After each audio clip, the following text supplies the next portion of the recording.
Hello and welcome to this session on what's new in Copilot Dev Toolkit for Business Central 2024 Release Wave 2. My name is Peter Boring, and with me today I have Julia Markulits and Enrico Chimitan. Time flies, and especially in the context of AI and Copilot. It's already a year ago that we introduced the Copilot Developer Toolkit, allowing AL developers a quick and convenient way to tap into the Azure OpenAI service using AL code and bring generative Copilot experiences to their extensions in a consistent way with the AA module in the system application, the prompt dialog UI, sample code, as well as guidance. And in this code-focused session, you will learn more about the enhancements to the developer toolkit. We'll present some new capabilities that we are shipping in this release, and we will also revisit the sample app, showing an end-to-end flow of building a Copilot feature using some of these new capabilities. However, while the session includes some recap of how to build Copilot features in Business Central, it builds on previous releases. And thus, if this area is completely new to you, then I highly recommend that you view some of those prior sessions, either before or after this session. And for your convenience, you can find the links to these other sessions in the description below. So let's continue with the enhancements in this release. The first addition to the Copilot Developer Toolkit is about Copilot Actions. In 2024 Release Wave 1, the developer tools introduced these Copilot prompt actions, a new way to drive attention to Copilot capabilities in your extensions. So a prompt action is a standard action which is rendered with greater prominence on the page, such as in a floating bar, and is connected to the Copilot brand. In the first iteration, Business Central supported Copilot prompt actions on list, list part, worksheet, and standard dialog page types. And to cater for more Copilot experiences and address partner feedback, we're now introducing support for Copilot prompt actions on additional page types, card, document, and list page types. We ourselves are using this in the bank reconciliation Copilot. Now, the required AL code to build this follows the same model as when adding Copilot prompt actions to list pages.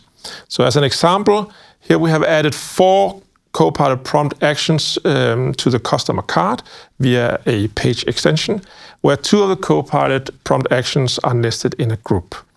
And we can see how the actions, to do this, we see that we can add actions to the prompting group that represents the Copilot prompt actions. And to group, we can provide a nested group in the prompting area for the nested prompt actions. The second new feature in the Copilot Developer Toolkit is the ability to display errors and warnings and messages directly within the Copilot prompt dialogues. So users learning to work with Copilot often need simple and effective feedback loop to help them experiment and make the most out of their AI-powered assistant. And so Copilot features that displays a prompt dialog can now show errors and messages directly inside of the dialog. And while the prompt dialogues aren't intended for conversational experiences, the integrated feedback keeps users focused on the dialogue without distractions. Now, the errors and messages thrown by the code in Copilot prompt dialogues will now basically surface directly inside the dialogue rather than in a separate pop-up. And so there's no additional work required by the developer to enable this functionality. And we support both the classic dialog error and a dialog message, as well as the newer error info patterns. There are some behavioral details, though, compared to sort of the normal pop-up dialogues that, first of all, if the code throws multiple messages, only the last will be shown. We will indicate that more were thrown, but only the last will be shown. Also, we do not support line breaks in the inline experience in Copilot prompt dialogues. And just like with the normal sort of flow for errors and messages, if an error is thrown, any subsequent messages will not be rendered. Then a smaller but important user experience improvement to the prompt dialog is the support to resize columns. This is provided as part of a general support across Business Central, so that you can now change column sizes across pages, across list pages. This applies per user and per page, including the prompt dialog, and it does not require personalization permission. So you can actually have users do that without being allowed to do any kind of personalization. Then we have some improvements to function calling. So function calling is a way to extract and delegate AI tasks to specialized tools.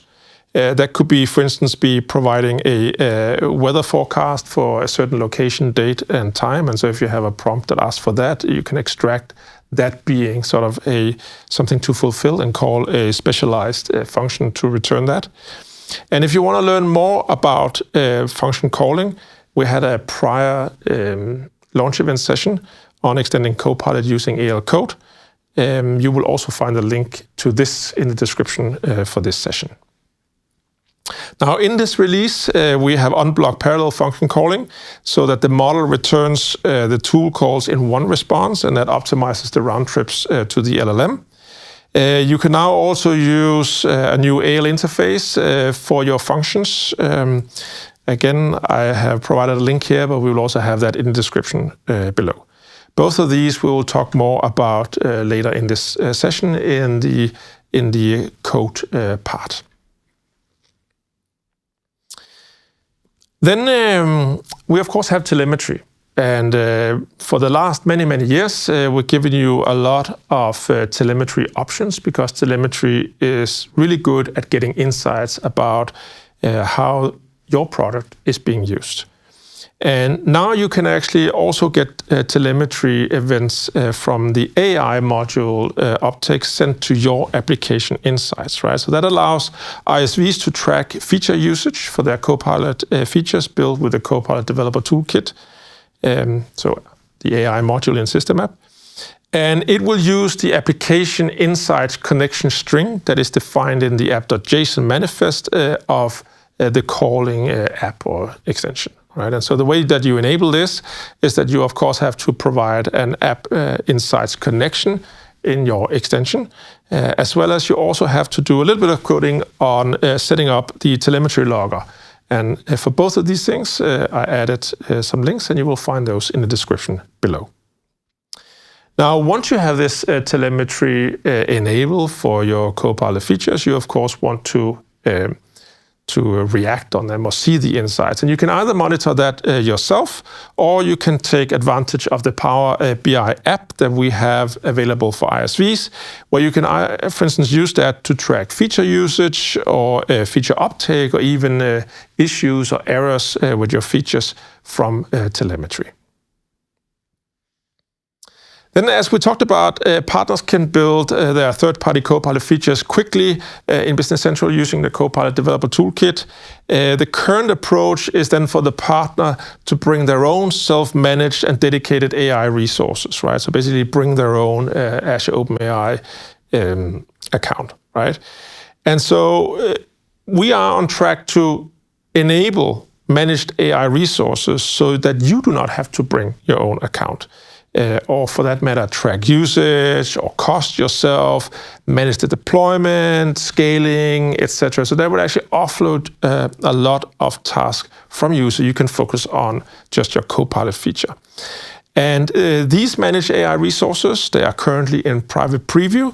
We expect a public preview to open in the end or ultimo of 2024. And if you want to learn more about these managed AI resources, Sandy had as part of a session in the previous launch event, he talked about this. Again, I provided a link, and you will find it in the descriptions below. So these were the improvements to the Copilot Developer Toolkit in this release.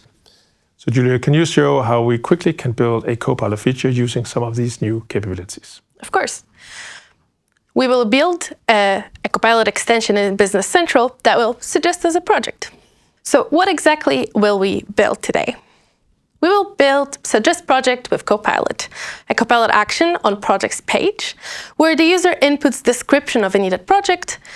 Copilot will generate that project proposal and some suggested tasks, and we'll learn how to display error and messages within the prompt dialog, something that Peter already mentioned. The Copilot's role in the extension will, as I mentioned, generate the project and tasks, as well as use 2 functions and select which one needs to be used automatically. Before I go straight to Visual Studio Code, I'll first show you what will be the end product of our coding today. As you can see here, I'm already on the project page, and you can see our Copilot action that says Draft with Copilot. So let's see what it does. A prompt dialog opens where we ask the user to describe the project they want to create. If that extension looks somewhat familiar to you, it is a more concise version of the sample app we already had in our BC Tech repository. But there's some new things. First of all, let's see the new display of error messages, as now if the input is empty, we will not generate, but display an error message to the user to describe the project they want generated. So let's see that in action. I'll use one of our prompt guides to create a campaign for tree research. And let's see what Copilot can do. As you can see, it provides us with a short project description, the customer name that we have provided, and some suggested tasks as part of the job structure. And as part of the improvements of the prompt dialog, you can also now resize the column. Perfect. So let's get to coding this extension. I am now in Visual Studio, and I have prepared for myself some code snippets to expedite this demo. You'll see that the code snippet are not part of the sample app. However, in the repository, you'll find the whole sample app with all the code provided. So how do we start building a Copilot extension in Business Central? Well, we are providing a new Copilot capability, of course. So we will need to extend that enum Copilot capability, having our own Suggest a project. Then we need to register that capability on install or on update. Here I have on install. So if the Copilot capability is not yet registered, I then register it here using the Copilot capability code unit. Perfect. So our capability is registered already. Then we go to extending the page where we want our Copilot action to show. So here we are extending job list or project list. And in actions, in area prompting, we can add our own Copilot action that you have already seen in the demo. Great. So we have registered capability, created an extension. Now we move on to creating a prompt dialog page. So here we have a prompt dialog page. And in the layout, we have 2 important areas, the prompt area and the content area. In the prompt area, this is where your user will provide input. So we put a field that will allow just that. Then the content area, as you know, is where we present what Copilot has generated. So here we'll input fields that we saw there, like customer name, project short description, and the subpart that is a repeater of the job tasks. So we now have the frame on where we will display both the input part and the output for your user to interact with in the dialog. Then in the demo, you saw me use one of our prompt guides. I think I picked Create a Campaign. And you can add your own prompt guides to your Copilot extensions to guide your users into what they can do. Then you also saw some actions in the System Actions area, such as Generate. And in Generate, this is where we trigger the magic, the Copilot part of the behavior of our extension. So we want to generate that project. We have a suggest job generates proposal code unit, and there we call Copilot. So here in running the generation, you can see that we open the progress dialog with our custom text. That's how you can customize the message that is displayed while the Copilot is working. Set user prompt, reset the previous output that we had, and have 3 attempts to run the generate proposal code unit and get the results. If there's an error, we would display an error. But we saw a different error when there was no input. That's because here we can also provide any other messages and errors that we need. Simply as if you were generating a standard error or a standard message in Business Central. Great. So that's a frame that we have to generate that proposal. But now let's dive into the actual parts of interacting, of running our Copilot functions and generating our proposal. Enrico, could you take us through it? Yes, of course. Thank you, Julia. So let's dig a bit deeper into how the actual calls to Azure OpenAI work on a lower level. So here you see that I have the actual core of this extension, where I am generating the job proposal. And as you can see, it's just like some 20 lines of code, but you need to have, of course, the right lines of code. So let's go through them. So the first thing you need to do is you need to set authorization to the Azure OpenAI code unit. So in my case, I am using this manage resource authorization. As Peter mentioned before, we are now running this program with selected partners that is going to open up to every partner very soon to use manage resources from Microsoft. So that's what I'm using here. You also have the option of using your own Azure OpenAI subscription. In that case, there is a slightly different syntax you need to use, which is shown here. But in my case, I will just keep this commented and use the manage resource instead. You need some more setup on the Azure OpenAI general level. So for example, here we need to specify which capability we are using. Julia showed you earlier how to register a new capability in the system. This is used for multiple purposes, for example, for tracking, but also so that admins can choose on a more fine-grained level which Copilot capabilities they want active in their system or not. You can also fine-tune some more parameters, for example, the max tokens or the temperature. You don't need to do that in simple cases, but if you want some more complicated scenario, or if you want Copilot to be more or less creative when it replies, then you will need to customize those. And then what we're using here is the Copilot chat completion endpoint, which means you need to add some chat messages. So here, as you can see, I have some system message, which is basically telling Azure OpenAI what is the main task to fulfill. And then we have a user message, which is the actual user prompt. As Julia mentioned, this sample is similar to the one we had already in BC Tech, with the difference that instead of having some long and rather complicated XML parsing, then we're instead using tools.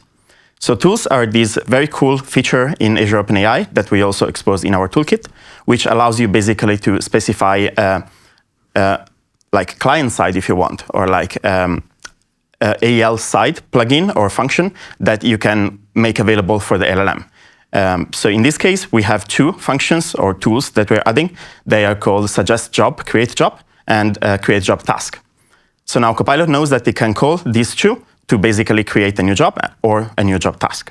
We are also exposing some new options for you to set the tool behavior. What does this mean? With the tool invoke preference, you can tell our AL toolkit that you want the tools to be automatically invoked when Copilot tells the toolkit that it wants to invoke some tool.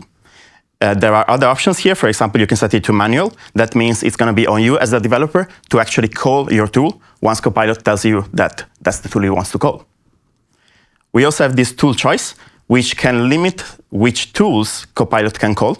So you can just tell Copilot, look, there's multiple tools, but I just want you to call one of them, for example. It might make sense, actually, you can also set it to none. So you can just tell Copilot, look, there are some tools, but for this specific moment, I don't want you to call them.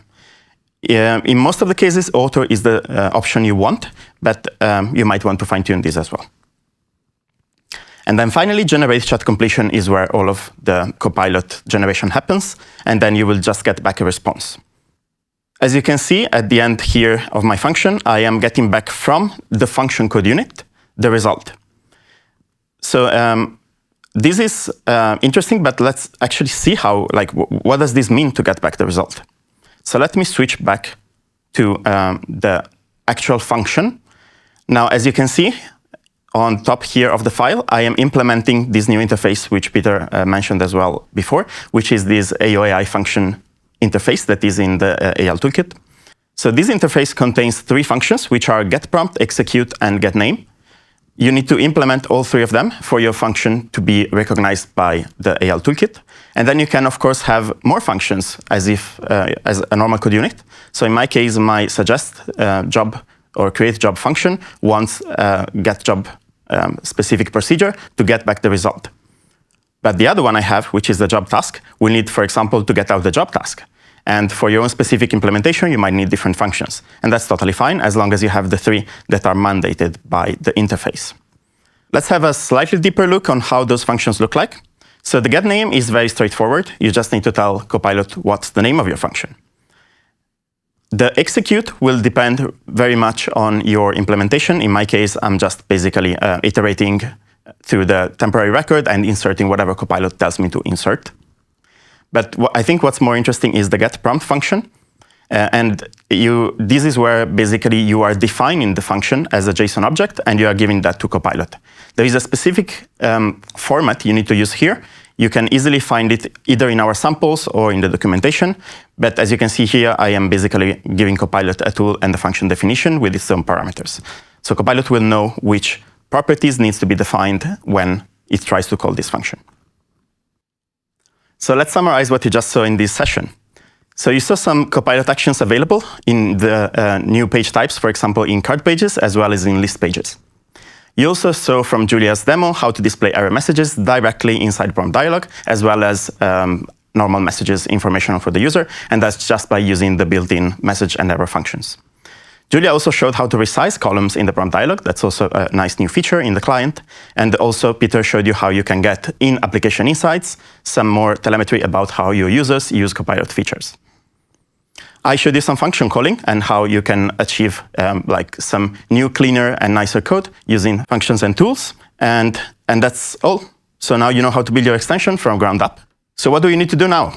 Well, first of all, make sure you go and watch the previous videos on the Copilot Developer Toolkit. So all of these is still current. We have, of course, new updates, but you still want to make sure you watch the introductory videos. We also have, of course, docs on the Copilot Toolkit, so make sure you have a look at those, as well as the samples we have on BC Tech. You can see the links on screen, but also they will be in the description of this video. So now you're ready to build some awesome Copilot features for our customers. Also, make sure, as we mentioned before multiple times, to keep an eye on the public preview for managed resources. That's coming later this year, and you really don't want to miss that. That's all we have for you today. Thank you for your attention.